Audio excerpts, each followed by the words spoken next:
Good morning. One day I'll get it right. One day. Anyway, happy Friday. Yeah, it's just been like yucky weather. But for me, yucky weather means productivity time. I'm looking forward to getting a whole bunch of stuff done this weekend. I call the weekends time to just play catch up work and see my granddaughter. So today, I want to talk about a question that gets asked to me often. When should I start a team?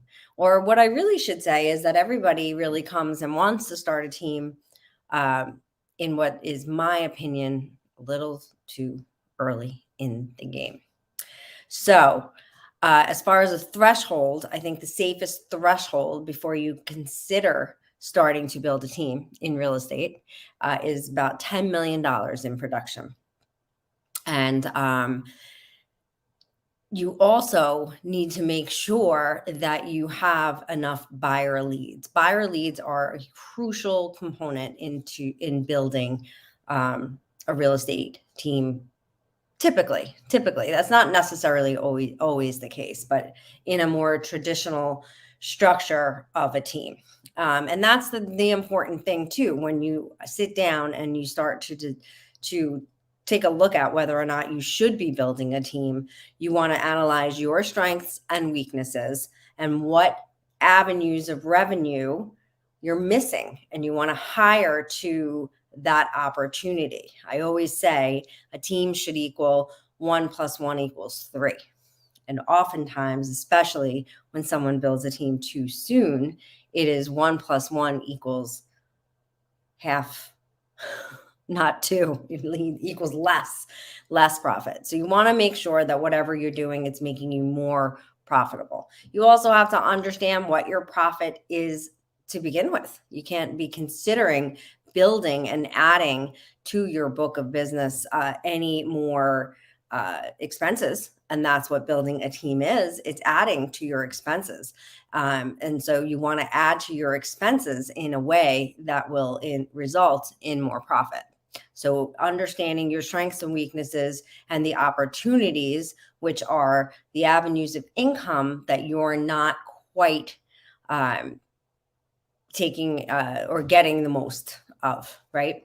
So then there are also now amazing alternatives that you can get much further, much higher in productivity with. And if you join a company that has the right structure, and that's the other thing, you need to make sure you're with a brokerage that has the right financial structure to support you being profitable with a team. And then you also could, if you have a company who has a great ISA department. What's an ISA department? It's an inside sales agent department. Those are people that make phone calls. Those phone calls could be directed to buyer leads, following them through the journey of a lead. Remember now, you guys, leads come in really early in the game. And a lot of top producers are strong listing agents, and they have not mastered the art of buyer lead cadence follow-up.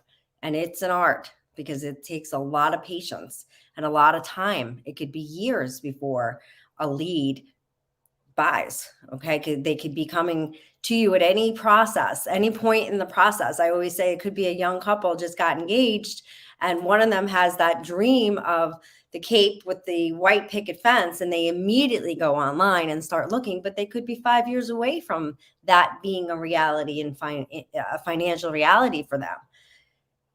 And if you're not servicing that lead, someone else gets that sale in 5 years. And that is a big void for many agents that are approaching that 10 million mark, because they're so focused on the listing side, which is exactly what they should have done to get to where they are today. So a good inside sales agent, or if your company provides or has an inside sales agent department, also transaction coordination. You either hire a transaction coordinator, or you can if you're with a company that has a transaction coordination department that you can tap into. These two things can really get you from probably 10 to 30 million pretty comfortably with also a showing agent. And lots of companies will also have showing agents that are either new agents or part-time agents that are really looking to do, maybe 10 or 12 sales a year, and are happy to not be the rainmakers. So buyer agent, actually showing agent, inside sales agent department, transaction coordinating can really get you far without having to actually build a team and bring on like a full-time person. Okay. And then also in building a team, you really have to hone in on your leadership skills. I have been in leadership in the industry for 10 years, and I feel like I'm just finally getting to a place where I can hire correctly and get the people that are working under me all rowing in the same direction and motivated and on task. And it took me 10 years to get there, and hopefully it won't take you that long. But it is something that you have to understand. It is very different to go from being an independent agent to being a team leader. There's a huge difference in. And then it's not even necessary to start a team. Actually, I think Brittany Pino, who's just a hot shot real estate broker in Louisiana, who I think she went from a team and then she dismantled and became an individual agent, even though it's broker. She's her own broker, but as an individual agent. And she's just heavy on admin staff. So there's lots of ways to structure a team, but it's got to be gone about. I just see way too many people say, I'm building a team. I'm building a team. I'm building a team. Yeah. There's no like notoriety to it. I don't know why it's become this popular thing to do. It can actually eat away at your profit, especially if it's not done correctly. So hopefully you get with a coach or a manager, and you have a company that can support that. If you need help, obviously I'm always here to help. And then the other question I get is, I'm considering joining a team. Is that wise? Now, it can be very wise for a new agent to get on a team. You will learn underneath somebody who is seasoned and experienced. It's like getting a free mentor. And you will have leads. Hopefully, you want to make sure before you join a team that you will have an idea of the amount of leads that will be provided to you and the kind of training and mentorship that will be provided to you, because you are making some sacrifices when joining a team. Typically, when you join a team, all the sales credit will go to the team lead agent. And so that makes it a little more difficult for you to get your name out there and be working on building your book of business.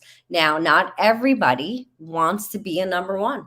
So if you have that personality where you are supportive and you are organized and have those strengths in helping somebody who has more of that D or I personality that likes to be up front and out there, and you can make an amazing, I hate to say number two, but just that support role that's going to make that team super successful, then that's another way to consider it. And just make sure that you know your value and you know what you bring to the team.